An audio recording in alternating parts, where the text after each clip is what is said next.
More than nearly anything else on the planet, the pro wrestling audience has a serious say in how good or bad a show is. A decent match can be incredible with a hot audience, and the same is true the other way around. If the fans aren't into it, even a technical spectacle can die a death. Trying to control that can be hard though. For example, WWE always wants there to be plenty of noise at its events, but not if it goes against the grain. Then you end up in some weird position where sometimes it all gets chopped and changed in post-production.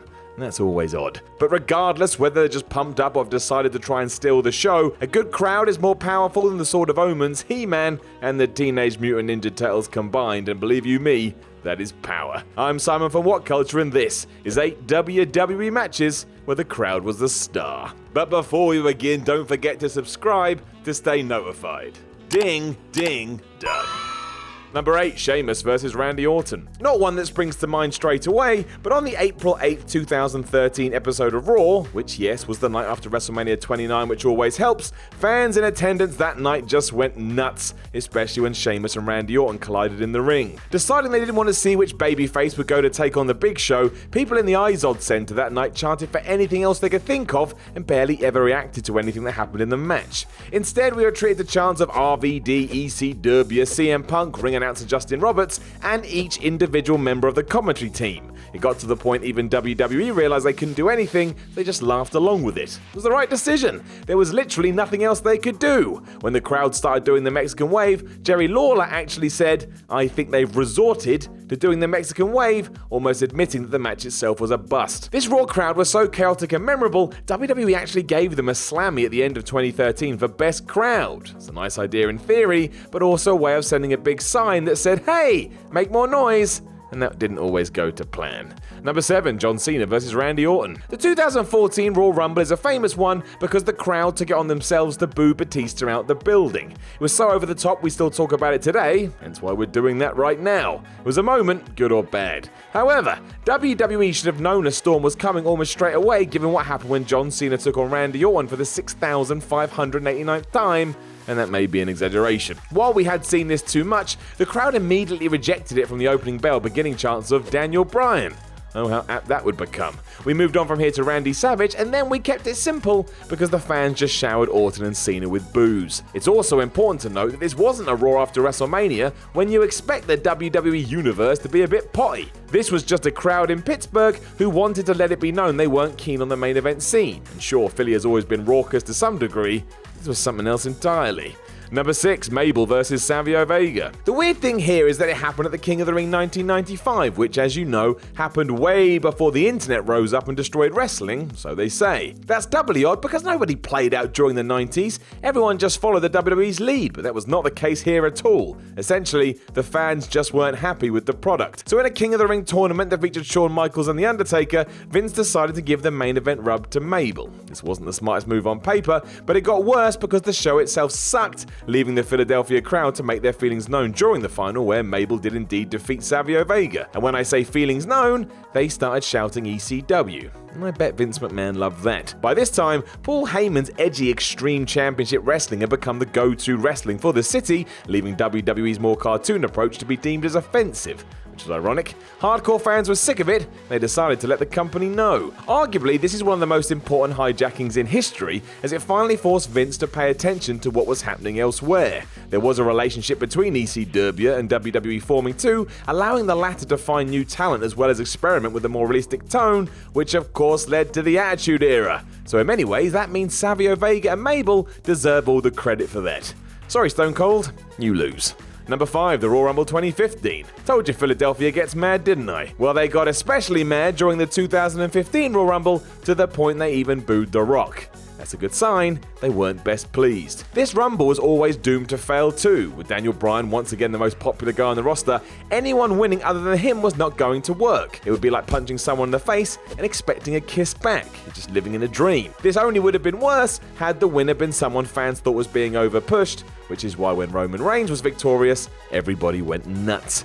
So what happened? Bryan was out almost instantly, and then we saw the Big Show and Kane beat the shit out of Roman for a while. All of this dissatisfaction exploded when The Rock arrived to help his cousin, and when Dwayne celebrated with his family in the ring, the boos just grew louder. No image has better represented the match or WWE's relationship with the crowd in modern times more than Dwayne's face. His confusion, shock, and bruised ego are all present, almost like they were transported from Vince's heart and placed into The Rock's. Number 4, Team WWF versus the Hart Foundation. Here's a match where WWE actually was expecting a hostile crowd, and thus they booked accordingly. You know what? It rocked so much. By 1997, Bret Hart had turned heel and had started to claim that Canada and other countries throughout the world were superior to the USA in every aspect. To cement all of this, he reformed the Hart Foundation with Davey Boy Smith, Owen Hart, Jim Neidhart, and Brian Pillman. For the Canadian Stampede pay-per-view in Calgary, the main event was a 10-man tag, pitting the group against Steve Austin, Ken Shamrock Goldust, and the Legion of Doom. And yeah, in the promo packages leading up to the show, WWE started doing that thing they always do today when they pre-warned the fans that these crazy Canadians are going to boo the good guys and cheer the bad guys. And boy,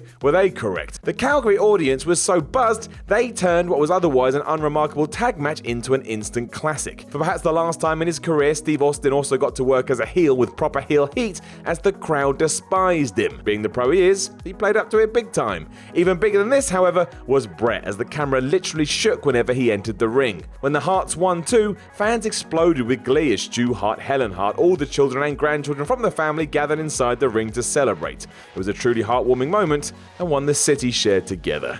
Number 3, John Cena vs RVD. Another match where WWE knew what to expect and acted accordingly. John Cena defended his WWE Championship against RVD at One Night Stand 2006. The difference here was that because this was ECW, the heat wasn't just intense, it was compact, laser focused, and almost dangerous. This was so nuts, I'd say that no top face of a promotion has ever been met with such hatred. The Hammerstein Ballroom crowd loathed Cena, and they made themselves the star of the match, insulting John and even telling him to die.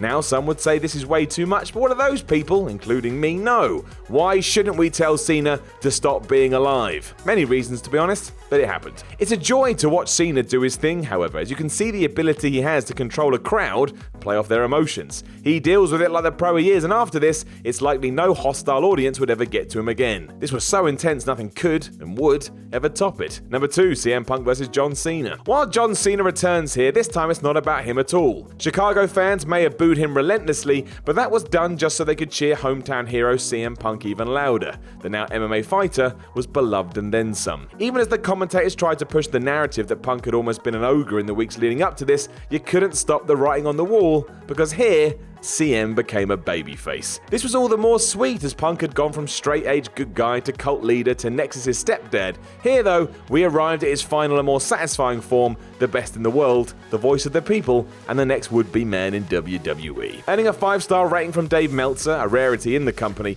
both men deserve credit for having great chemistry in the ring, but it's the crowd that took it into instant classic territory. Truly, there is no better example of an audience embracing what was being offered, and the atmosphere they created will always stand the test of time. So electric, you can even show it to non-wrestling fans and they'll enjoy it too, because you can't help but be taken in by the madness. Number 1, Roman Reigns vs Triple H, or Roman Reigns vs Brock Lesnar. We've mentioned a few times in this video that sometimes crowds reject what they're given. There may be no better example of that than what happened at WrestleMania 32, or what happened again at WrestleMania 34. The reason I bring both those up is because they show a crowd basically rejecting not only a WrestleMania main event, but also the crowning of the new face of the company. That's not good on any level, and something that's really quite sad. The last match at Mania should be something we think about for years. For months, WWE fans had flat out told the company they did not want to see Roman Reigns face Triple H for the title in the main event, much like they did 2 years later with Brock. Yet they went ahead anyway, and what followed each time was either indifference, cheering the bad guy, or outwardly ignoring what was happening.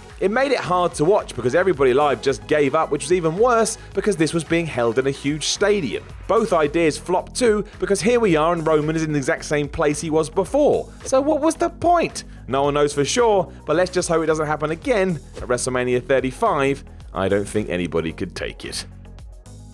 Oh, wasn't that something? Don't forget to like, share and subscribe below, and also the people who made this lovely video, they're appearing right here. But if you're thinking to yourself, I want to see more content, Jules, then why not look above my head, as there probably is some. I don't know. I can't see it. Until next time.